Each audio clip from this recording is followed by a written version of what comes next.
Un jour, tu te sentiras enfin prêt à explorer le lifestyle mystérieux et séduisant d'un automobiliste. La seule chose qui te sépare encore du tronçon de l'autoroute est ton permis de conduire. Et même si l'idée même de passer un tel examen peut être assez intimidante pour un nouveau conducteur, il n'y a pas de quoi paniquer. Quelques conseils simples te mèneront sur le chemin de la réussite. Cela peut sembler évident, mais avant de programmer ton examen de conduite, entraîne-toi à fond. Ne te contente pas d'improviser. Tu dois être à l'aise au volant de la voiture. Si possible, entraîne-toi dans le véhicule que tu conduiras pendant ton examen. Le fait est que chaque voiture a ses propres particularités et tu ferais mieux de t'y habituer avant le jour J. Pendant la préparation de l'examen, demande à ton passager, que ce soit ton instructeur, ton ami ou ton papa, d'être tout à fait honnête avec toi et de noter tes performances. Il doit noter chaque erreur que tu commets, chaque clignotant oublié et chaque angle mort que tu n'as pas vérifié. Une bonne idée est de t'entraîner dans les parkings des bureaux. Ils sont généralement déserts le week-end et rien ne viendra perturber ton entraînement. Essaie aussi d'utiliser des cônes orange pour améliorer ton stationnement en parallèle. Dès que tu auras fixé la date de ton examen, familiarise-toi avec la zone où il aura lieu. En général, cela se passe à proximité de ton école de conduite. C'est pourquoi il est malin d'explorer ce quartier du mieux que tu peux. Fais le tour en voiture et respecte les panneaux de signalisation et les limites de vitesse. Essaie également de repérer tous les dangers potentiels et réfléchis à la manière dont tu les gérerais s'ils se présentaient. Si tu as le choix, choisis de passer ton examen en banlieue plutôt qu'au centre-ville. Au centre-ville, il sera plus difficile de conduire en raison de l'abondance des panneaux de signalisation, de la foule de piétons, des vélos, de tous les lampadaires et de la circulation intense. Même si tu passes ton examen en été, personne ne peut garantir que le temps sera sec et ensoleillé le jour en question.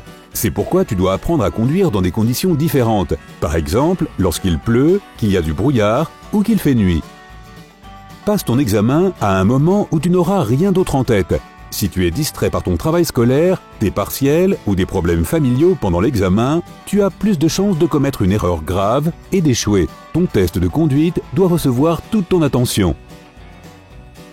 Si tu connais quelqu'un qui a récemment passé son permis de conduire, demande-lui de te raconter en détail toute la procédure. De cette façon, tu sauras à quoi t'attendre, quoi guetter, surtout si la personne que tu interroges se souvient de certaines parties particulièrement délicates de l'examen.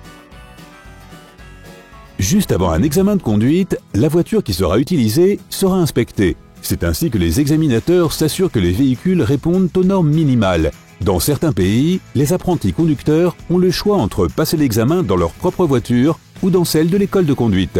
Si tu as la chance de conduire ta propre auto, assure-toi que tous les feux, y compris les feux de freinage, les clignotants et les phares, fonctionnent comme il se doit. Sinon, tu risques d'échouer ton permis avant même de commencer. Découvre où se trouvent tous les boutons de base dans la voiture et apprends à les utiliser. L'examinateur peut te demander d'allumer les essuie-glaces, le frein d'urgence, le bouton de dégivrage, les feux de détresse et le klaxon, et tu es censé le faire immédiatement. Une autre chose à vérifier avant l'examen est l'état de tes pneus, le niveau de ton liquide d'essuie-glace et la propreté de ton pare-brise. Il ne doit pas non plus y avoir de fissures dans le pare-brise. Apprends tous les signes de la main par cœur, car ils font partie des questions les plus fréquemment posées lors de l'examen de conduite. Avant que l'examinateur ne te rejoigne dans la voiture, règle les rétroviseurs de manière à pouvoir voir clairement la route et tout danger potentiel. Et dès le début de l'examen, montre que tu as vérifié tes rétroviseurs. De cette façon, l'examinateur saura que tu réalises l'importance de cette vérification. Le jour de l'examen, n'oublie pas d'avoir tous tes papiers avec toi, notamment ta convocation, ta carte d'identité et ton justificatif d'obtention du code de la route. Si tu as la possibilité de choisir entre un véhicule manuel et automatique, n'oublie pas qu'il est toujours plus facile de passer l'examen de conduite dans un véhicule automatique. Alors si tu vas conduire une voiture manuelle à un moment donné, attends d'avoir passé l'examen.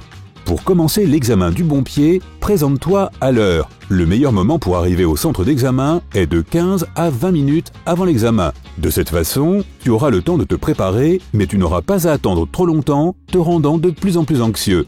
Dès que tu montes dans la voiture, mets ta ceinture de sécurité. Le truc, c'est que parfois, les candidats à l'examen sont tellement nerveux qu'ils oublient cette étape absolument fondamentale.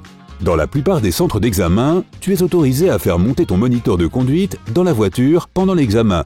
Alors si tu as l'impression que cela peut te mettre à l'aise, vas-y et invite-le à venir faire un tour. Si tu n'as pas entendu clairement les instructions de l'examinateur pendant l'examen, reste calme et demande-lui de répéter. Il n'est pas nécessaire de paniquer. Si c'est le cas, tu risques de perdre ta concentration et de commettre une erreur. Même si tu fais une erreur, ne t'inquiète pas ou ne pense pas que tu as forcément échoué. Tu peux faire jusqu'à 15 erreurs mineures pendant le test. Il n'est donc pas nécessaire de t'attarder sur de petits détails. Sois particulièrement concentré lorsque tu passes dans des zones scolaires, des quartiers résidentiels ou des parcs. Bref, dans toutes les zones où la vitesse est susceptible d'être limitée. En conduisant, garde les deux mains sur le volant à tout moment. N'oublie pas de contrôler la position de tes mains tout au long du test. Aussi, n'oublie pas que tu ne dois pas laisser le volant glisser entre tes mains lorsque tu tournes. Tiens-le fermement à chaque instant. Évite de t'arrêter trop près de la voiture devant toi. Tu dois pouvoir voir ses pneus arrière depuis ton siège. Chaque fois que tu changes de voie, regarde par-dessus ton épaule et n'oublie pas d'utiliser le clignotant. Maintiens une vitesse constante pendant que tu conduis. Ne conduis pas trop vite ou trop lentement. Respecte la limite de vitesse, sinon tu perdras des points. N'aie pas peur d'utiliser le klaxon si nécessaire. Par exemple, si une autre voiture s'approche trop près de toi ou si elle essaie de se glisser dans la voie juste devant toi. Tu peux imaginer qu'il y a un verre d'eau sur ton tableau de bord. Essaie de conduire si doucement et si prudemment que cette eau imaginaire ne déborde pas. Certains nouveaux conducteurs trouvent utile que leurs fenêtres soient un peu ouvertes car cela leur permet de se sentir plus conscients des dangers potentiels ou des autres voitures. Après tout, tu peux souvent entendre les véhicules s'approcher avant même de les voir.